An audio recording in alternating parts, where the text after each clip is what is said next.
Is there somewhere to plug this in over there? Or over on this side?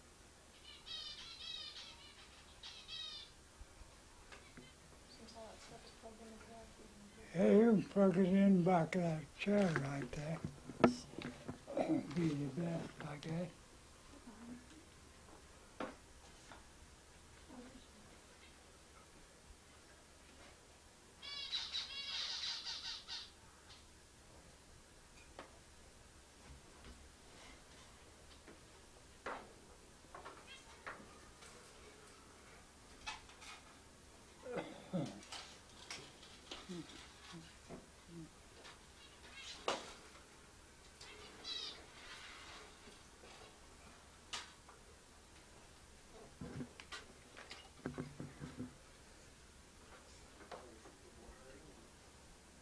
You're from Salt Lake, huh? We're from Colorado. We came over. Oh, Colorado.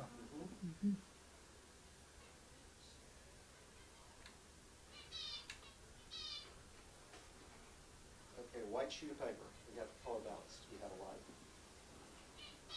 Hey, here we go. Hold that. That will work. This way, come towards the camera. I'll just put it right there. Don't budge.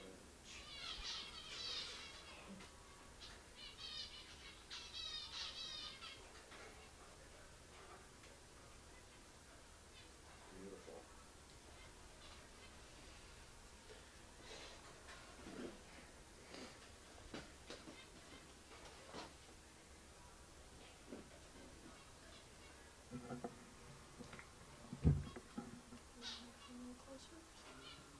I'll tell you when I'm seeing.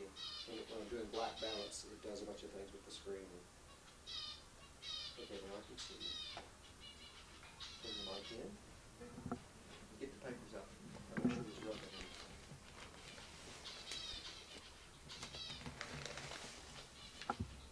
A little closer. A little closer. That's good. Back it up about 6 inches or so. More. More. That's good.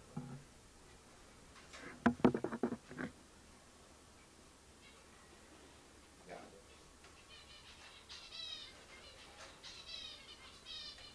And this way we get the birds too. We hear the birds and we see the birds. Mm-hmm.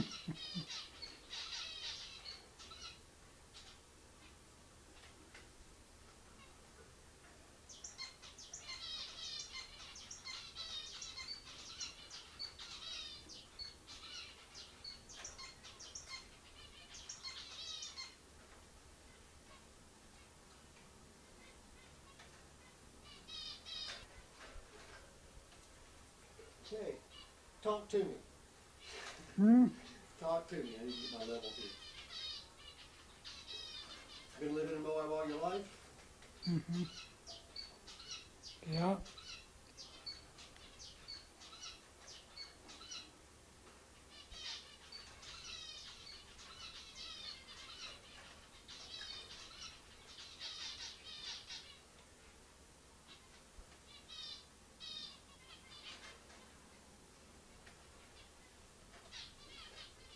Tell me your earliest, can you remember when you were a little boy, when you were a child?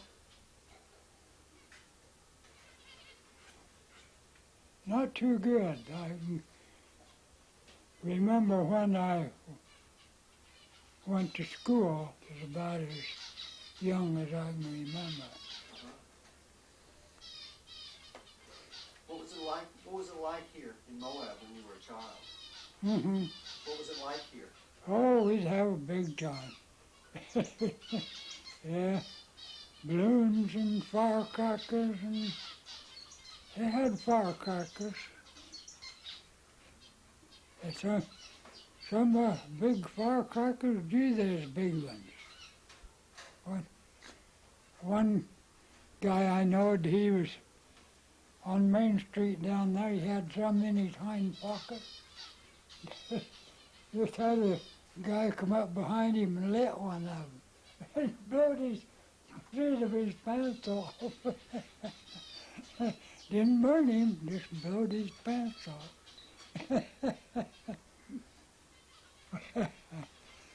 Yeah, I used to have a lot of tricks played on him.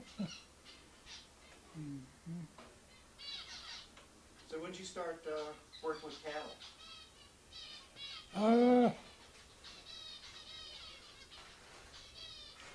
Well, I started messing with cattle when I was about 12 years old. My dad had a ranch up here in Spanish Valley. He had a few cattle running out there. And I'd go out with them when they'd round them up and everything when I was little. But I started really working with cattle when I was about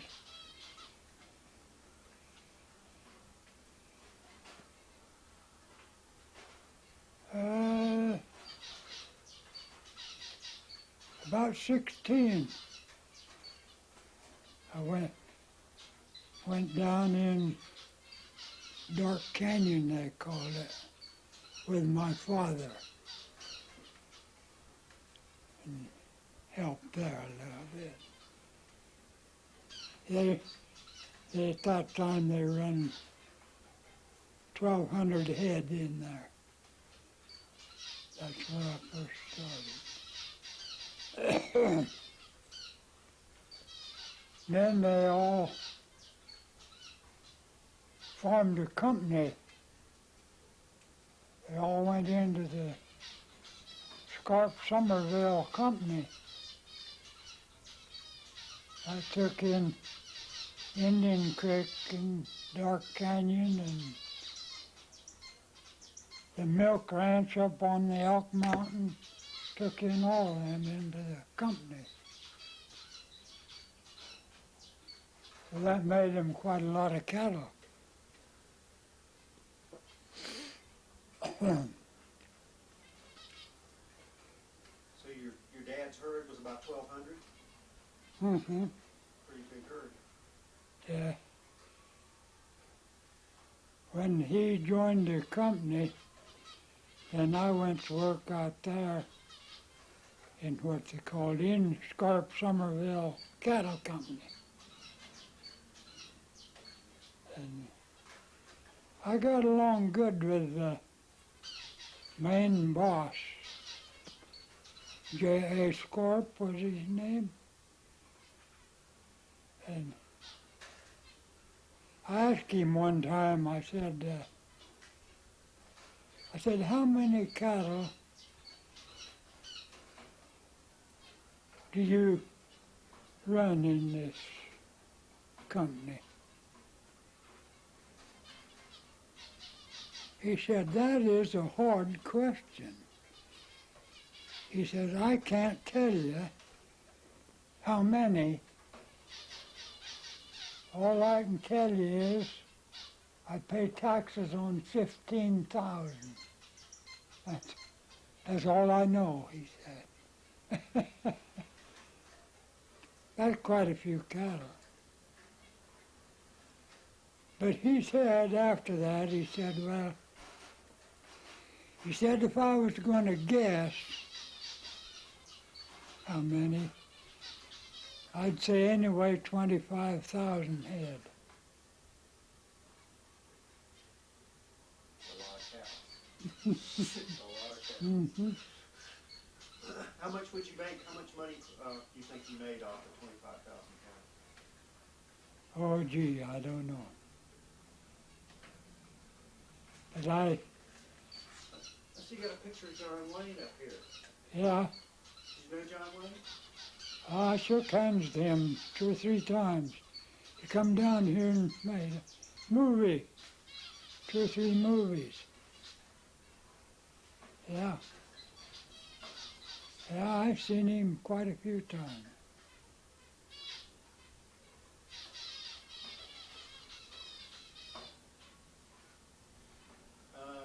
Lorraine says you have some story about Indians in Moab. Right? About Indians in Moab?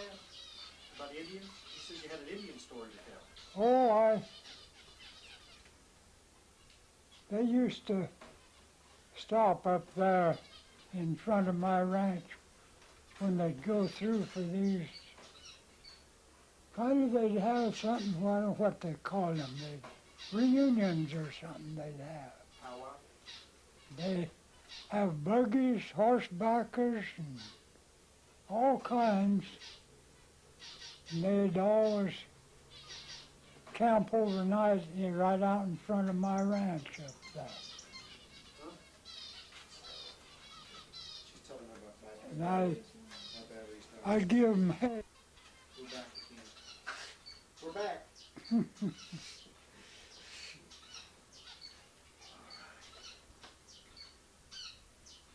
Also, would you take a look at this? Some over here I can't see it. The audio, the audio's not. Yeah, it's been fine. All right, that's what I want to know. It's been fine. So the Indians came up here for their powwows, obviously. No, they'd go on over around Bluff, Blanding and Bluff, over.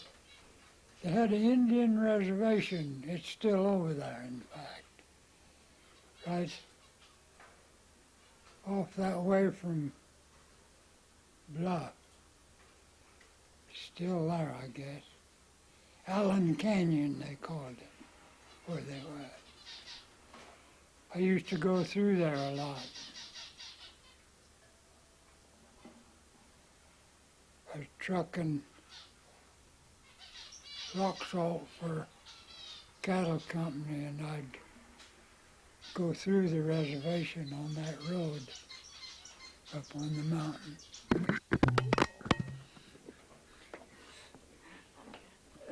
That's what you get for talking with your hands. Well, I think what I have to do is allow for that. I don't want you to stop. Don't stop it. Keep doing it. I'm going to just back the microphone up. Where's the headset? I gave it to you. Yep. There it is, right there.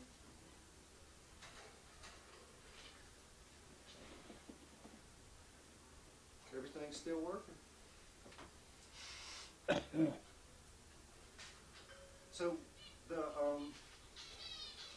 when the Indians came through, were they on horseback or walking?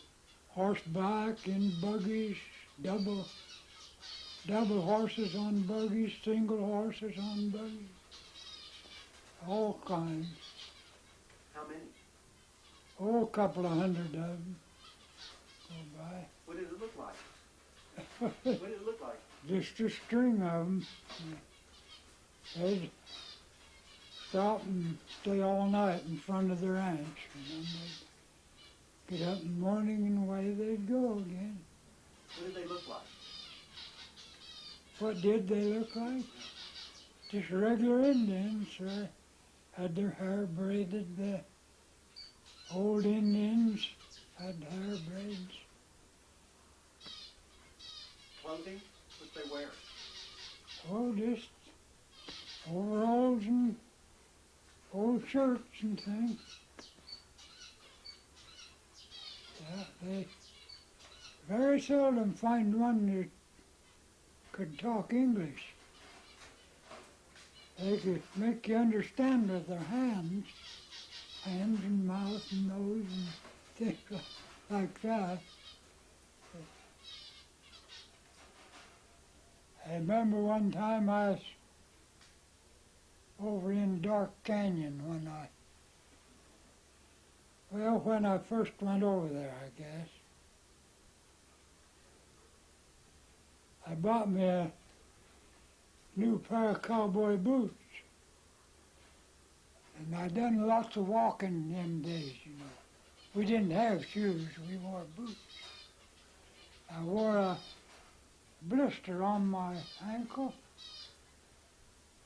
and I got so I couldn't get my boot on, it was sore. I was in the little old log cabin there, sitting there with my foot up. An real old Indian, he come in the cabin, which they'd stop once in a while. he motioned to me, couldn't talk. He said, I told him, I said, showed him my boot, and I said, I had a red streak going up my leg, you know, and it's sore. He finally went like this. He motioned outside. You stay here and I'll be back. He went out and he come back with one of them big old flat cactus. Put it on the table and skinned all the skin off from it. Put it on a rag. Put it on my ankle and bound it up.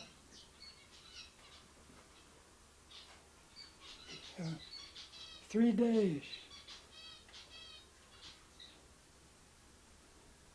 In 3 days I took it off and it was all well and all good. He cured it all right. I didn't know what he was doing. That cactus drawn all that poison out of my leg. Good.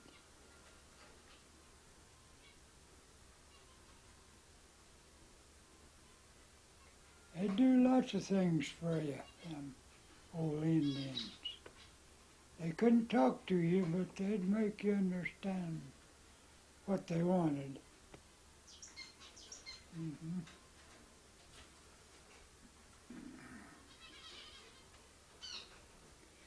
The young squaws, they wouldn't talk to you. They'd put the finger in their mouth and smile, but that's all.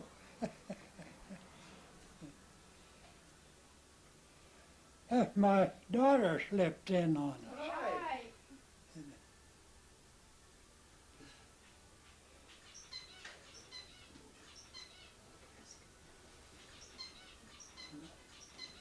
Well, I was going to ask, have you ever been married? So I guess. I've been married twice. Both my wives died. That's my last wife up there. She died about a year ago.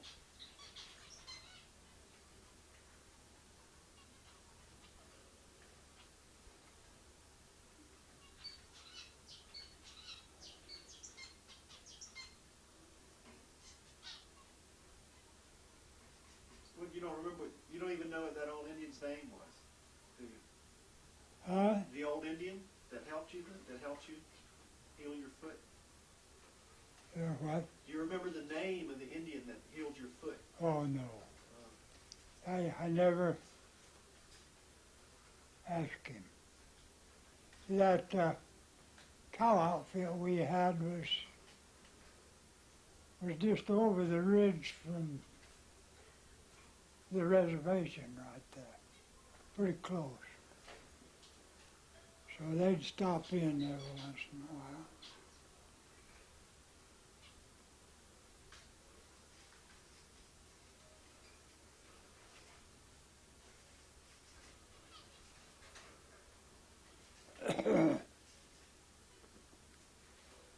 I know the old man that took care of the reservation out there, white man. That was Wesley Oliver's father that took care of that reservation. He had a wooden leg. He took care of the reservation till he died. And I guess they was on their own, I don't know. What was it like in Moab when you were a kid? What did it look like? The town has changed, obviously. Oh, gee, there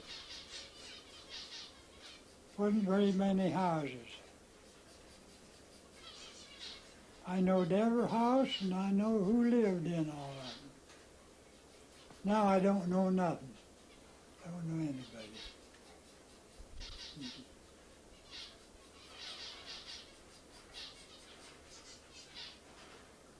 Tell me what it looked like here. Was it all cottonwood trees and green grass? What did it look like? Lots of cottonwood trees and mulberries, gee, a lot of them. Everybody had a few fruit trees, peaches, pears, apples, all that stuff. All had fruit trees growing.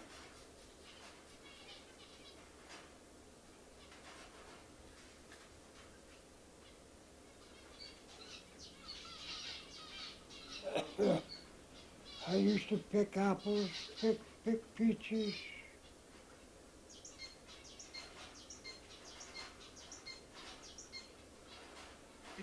I bet you could help him remember some stories. Don't you remember, what was your favorite story that your dad told you when you were a kid?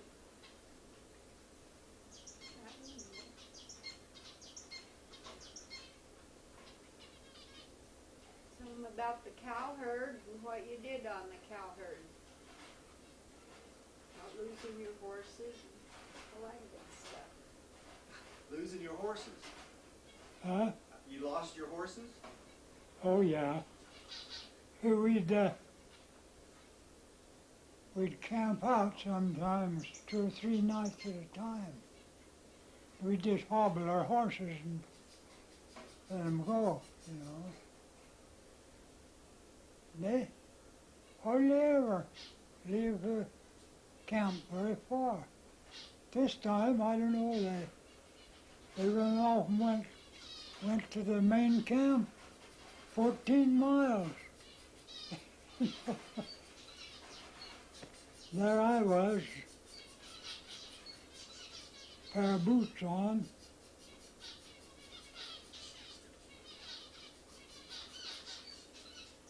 I had to walk the 14 miles to get the horses back so we could move camp and pick up my dad. And you turn them horses loose, hobbling. Then we generally tie a pack mule up to go get the horses on, you know. You get on that mule and he'd take you right straight to them horses. He knowed where they were. You just go to braying and take you right straight to them horses.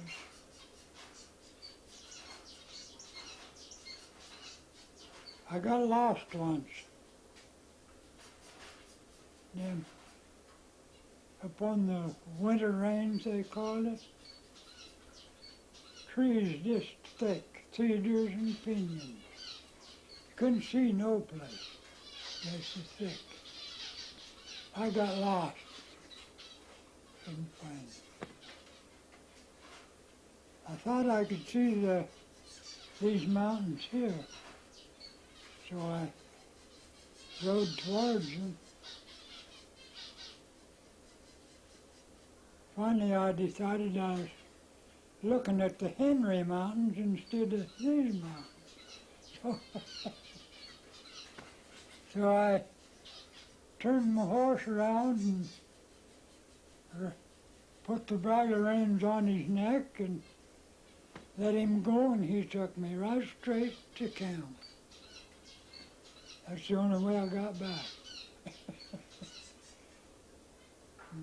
I was lost. I didn't know where I was. Funny feeling. How much water did you have? Water? Did you have problems with water? Didn't have any water. There's only one reservoir on that whole country. It watered 1,500 head of cattle. We'd camp by it and make coffee out of the pond. Them old cows would wade out in there clear up to their belly, drink, and we'd dip coffee up and make it. It was good. Well, you ain't dead yet, are are you? No. No. That's the only water there was on that whole country, that reservoir.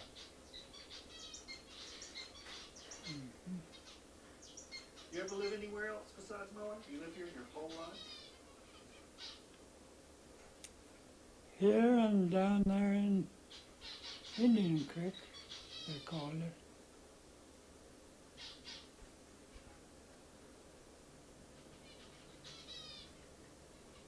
Yeah, I knowed Charlie Red. He was a big man here, you know. He was a cow man, sheep man. I knowed him good.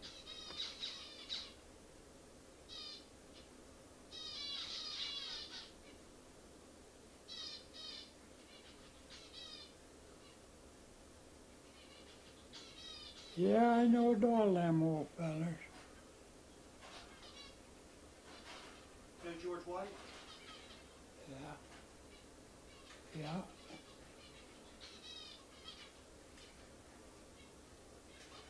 Yeah, I worked for George White up the river when he was road superintendent up the river. You helped build 128, right? The road. Well, I remember he put me on a single jack, you know. The next day, he said, well, you better go over there and help move them rocks today. I said, I think I better. I can't hardly raise my arm up today from hammering that, making them powder holes. He said, I know that. That's the reason I put you up there today. So your arm wouldn't be sore.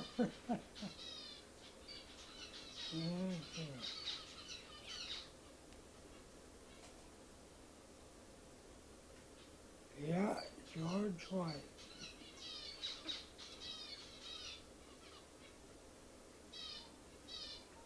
They made quite a lot of movies up around his ranch up the river.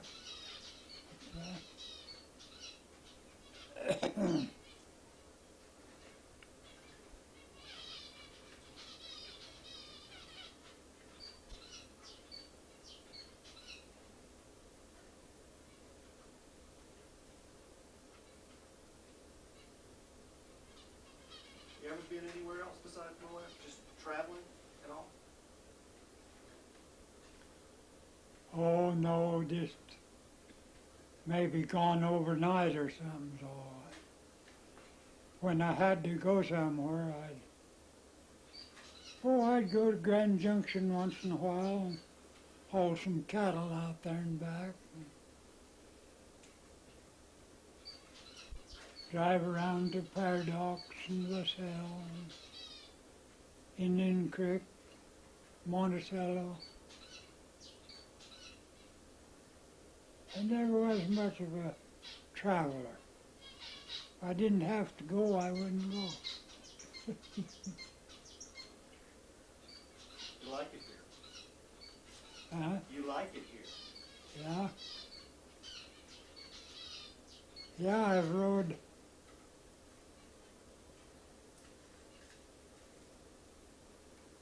horse from Thompson Springs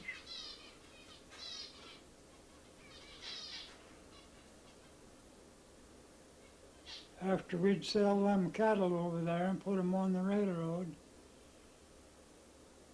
And one man had to come back with the saddle horses and turn them loose, and one man had come with them back to Moab. And I was generally the one that they'd nominate to come with the horses. So I rode horses a lot from Thompson to Moab. Rode horses from here to Monticello.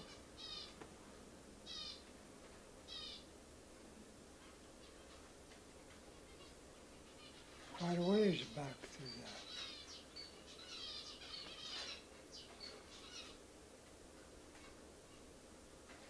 Talk about the birds. Huh? The birds. I wonder how you got the birds. How'd you end up with birds? How I got them? Yeah. Well, I started that. And why you keep them? I started out with this too.